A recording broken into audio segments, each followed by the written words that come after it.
Kuidas kiirelt seinu krohvida? Millised on lae masinkrohvimise iseärasused? Nendest ja muudest saladustest tuleb juttu selles videos.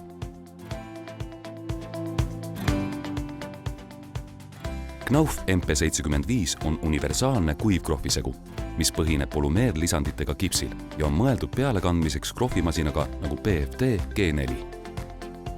Sealjuures väljendab number 75 toote nimes masinaga töö efektiivsust 75% käsipaigalduskrohvidega võrreldes. Knauf MP75 on valmistatud ökoloogilisest puhtast kipsist. Sarnaselt Knauf Rotbandile reguleerib see niiskusrežiimi ja loob ruumis soodsa mikrokliima. Erilisandid tagavad kipsmasinkrohvi Knauf MP75 kiire ja kvaliteetse segunemise, täiustatud nakkumise aluspinnaga, plastilisuse ning segu pikema tööea. Kipsmasinkrohvi Knauf MP75 kasutatakse normaalse niiskustasemega ruumide siseviimistluseks. Lisaks võib seda kasutada köökides ja vannitubades, kui tagatud on kaitse niiskumise eest. Knauf MP75 on parim valik telliskivi, vaht- ja kaasbetoonseinte, vahtpolüsteroolist aluspindade ning siledate betoonlagede jaoks. Sealjuures ei pragune materjal isegi paksemas kihis pealekantuna. 15–20 mm paksune krohvikiht kuivab nädalaga. Kulu 10 mm kihipaksuse korral on ligikaudu 11 kilogrammi ruutmeetri kohta. Seina masinkrohvimiseks läheb tarvis järgnevaid materjale. Krohvisegu Knauf MP75, krunt Knauf Stuckprimer, krunt Knauf Betokontakt, krohvimajakad ja nurgakaitsed. Vaja läheb järgnevaid seadmeid ja vahendeid.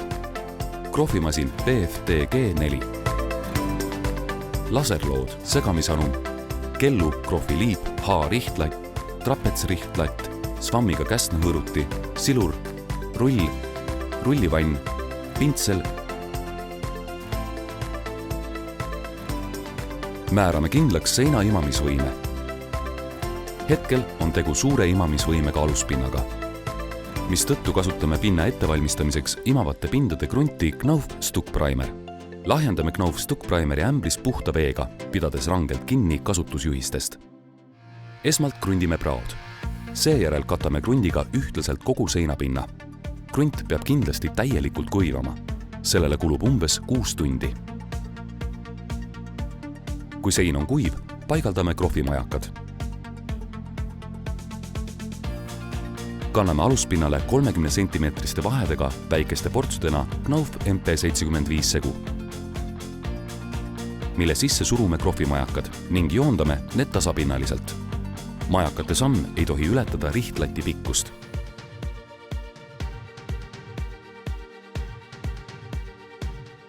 Kui segu majakatel tardub, kanname krohvisegu peale vasakult paremale ja ülevalt alla, moodustades ligikaudu 70 cm laiused haardealad. Iga järgneva haardeala kanname ülekattega peale nii, et see kataks eelmist haardeala vasakul serval 5–10 cm võrra.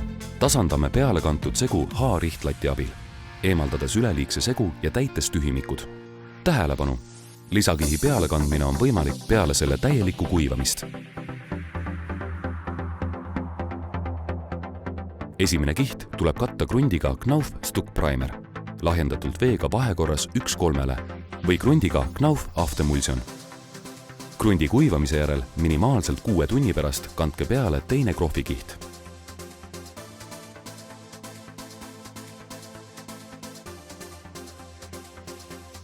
Niipea kui krohvisegu tarduma hakkab, ligikaudu 90–120 minuti möödumisel vee lisamisest, rihime krohvikihti trapetsikujulise rihtlatiga. Pärast kihi läbikuivamist saab sellisele pinnale paigaldada keraamilised plaadid Knauf plaatimissegu abil, olles pinda esmalt immutanud universaalse pinda tugevdava krundiga Knauf Tiefengrund. Kui pinda valmistatakse ette rulliga värvimiseks või tapeediga ülekleepimiseks, rihime seda tingimata teistkordselt krohviliibiga, kõrvaldades väikesed puudused, kühmud ja kareduse. Seejärel umbes 10–15 minuti pärast niisutame ja viimistleme krohvikihti, kasutades jäika svammiga käsnahõõrutit koos rohke veega. Kui pind on tahkunud, silume seda siluriga, kõrvaldades kõik alles jäänud ebatasasused. Pinnakvaliteedi tõstmiseks viimistlustasemele Q3 tuleb silumist ööpäeva jooksul korrata, kuid mitte varem kui 4–5 tunni pärast. Selleks teeme pinna jälle märjaks.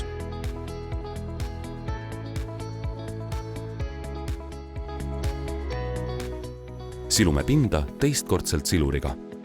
Niisuguse töötluse järel ei vaja krohvipind pahteldamist ja on valmis tekstuurvärvi pealekandmiseks. Seega oleme seina ära krohvinud ja pind on edasisteks siseviimistlustöödeks valmis. Lae krohvimiseks töötleme betoonipinda krundiga Knauf Betokontakt. Lage krohvime üheainsa kihiga. Kanname segu lae pinnale, alustades akende suhtes vastasküljelt, maksimaalselt 15 mm paksuse kihina. Silume segu H-rihtlati ja siluriga. Kui segu hakkab tarduma ega kleepu enam sõrmede külge, rihime krohvi trapetsrihtlatiga.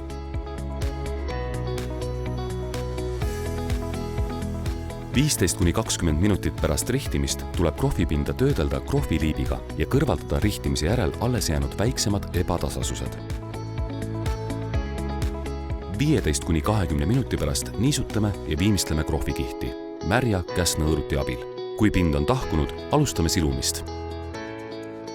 Pinna kvaliteedi tõstmiseks viimistlustasemele Q3 tuleb silumist korrata ööpäeva jooksul, kuid mitte varem kui 2,5 tunni pärast. Selleks teeme pinna jälle märjaks. Sealjuures täidab eritud kipsipiim väiksemad ebatasasused ja pind saab siledam. Silume pinda teist korda.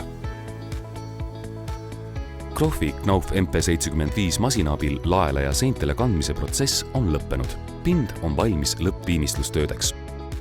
Knauf tarnib teile vajalikke terviklahendusi.